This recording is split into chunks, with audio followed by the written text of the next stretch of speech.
Hello, this is Mark Silinsky from Kensington Security Consulting, where we bring education to national security. Welcome to the Kensington Weekly, a program that explores Islam's relationship with the world week by week. This is the second week in August 2026. Let's begin with an article by Hugh Fitzgerald at Jihad Watch that tells a compelling and tragic German story. What happened? Marius Dick, a young German, was killed by an Afghan who stabbed him. Dick was walking home after shopping when Afghan asylum seeker Sajad M, 22, sprang from a hedge and plunged a kitchen knife into his heart. The two had never met. Why did Sajad M kill a random pedestrian? According to a public health officer, he was mentally ill. This surprised some who knew him, who described him as a good neighbor and fellow worker. Well, he may have been insane, I don't know, but this is a standard explanation for stabbing, shootings, car ramming attacks, and the whole bouquet of tactics used by Islamofascists. Sometimes Islamofascists are insane, though I would guess not often. Are they controlled by an irresistible impulse? Do they suffer from hallucinations or delusions? Fixed false ideas? This is uncommon. In the United States, it is difficult for accused killers to be acquitted by reason of insanity. Certainly, some people are extraordinarily angry, and Islamofascists are perpetually angry, sometimes homicidal, toward the non believing world. So, I would like to know what the legal criteria for insanity are in Germany. The parents of Marius Dick have taken up his cause by supporting the Alternative for Deutschland, AfD. I've discussed this organization many times. Its leader, Alice Weidel, wants restrictive naturalization laws, stricter deportation rules, tightening of asylum law. Much of the German political system opposes the AfD. A petition from 1,051 lawyers, judges, and prosecutors calls for a constitutional ban on the AfD. Germany and much of Europe have strong restrictions on offensive speech. It is often dangerous to criticize Islam or the threats posed by unassimilated migrants. Now let's travel to a sunnier climate, Spain. Last week, I discussed the flood of 60,000 migrants from Morocco into Spain. I asked whether this was an invasion or an invitation. I also noted that some Spanish influencers and politicians place the blame squarely on Israel. This charge continues with fury. It appears in the newspaper The Algeminer. Well-known personalities, including Oscar-winning actor Javier Bardem and Candace Owens, support the claim that Israel orchestrated the sudden mass migration to the Spanish island of Ceuta. Researchers from the Combat Anti-Semitism movement analyzed 173 high-impact posts from 119 influencer accounts, which generated 57.5 million views and 368,400 shares. Bardem, who is Spanish, shared the claim that, and I quote, Israel and the Western far right are eager to turn migration into a weapon against Muslims.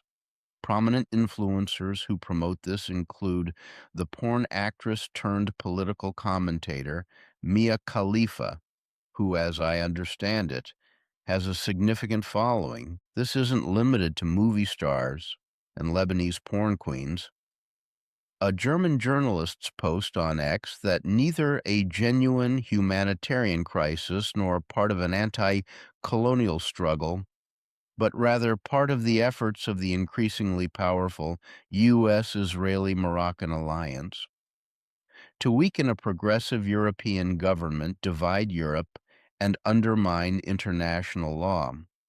This was published in the American Nation magazine, a Tony left-wing publication. What evidence was provided to support this claim? After all, this is quite a claim. I don't know of any evidence they have shared. Was Mossad involved? If so, how? What were the mechanics of this operation? How did Israel coordinate it? I couldn't find any evidence. Finally, why would Israel promote the mass migration of Muslims into Europe? How could this possibly benefit Israel? What is the logic here? If you have an explanation, I would like to hear it. Well, it might all work out. The new Spaniards will be regularized and fully integrated into the mainstream of Spanish society, right? Well, some will, but it might be a long wait. According to Remix, Spanish police have arrested a 36-year-old Moroccan immigrant for sexually assaulting an autistic minor in the town of Denia. According to La Información, the minor was visiting with her parents when the suspect befriended the family, posing as a Belgian. A short time later, the girl went to the restroom where police say the alleged assault took place. Here is another case. This is a father and son pair of new Spaniards who committed violent robberies targeting three women in Alicante, including two elderly victims who were hospitalized after being thrown to the ground. The father, who has a prior criminal record, was ordered into pretrial detention on Tuesday, while his son was placed in a juvenile detention center. One more story for you. The headline here is Moroccan Muslim murders Spanish girl, his former girlfriend for leaving him. She had split up with him, and according to her parents, Paula was coming back to life. But he would not let her go. Instead, he killed her. Investigators believe the killing followed Paula's recent decision to end their 4-year relationship. The former couple had a child under the age of 1. Officers arriving at the apartment found Paula suffering from severe injuries. Emergency medical workers were unable to save her and confirmed her death at the scene. Well, that's it from sunny Spain for this week. Here is a real howler.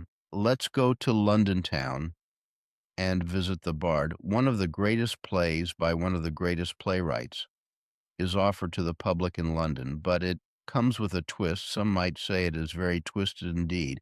The name of the play is Romeo and Hamed, and I will read you the promo as it is written. Romeo and Hamed is a modern queer reimagining of Romeo and Juliet set against the vibrant backdrop of the streets of Croydon, London.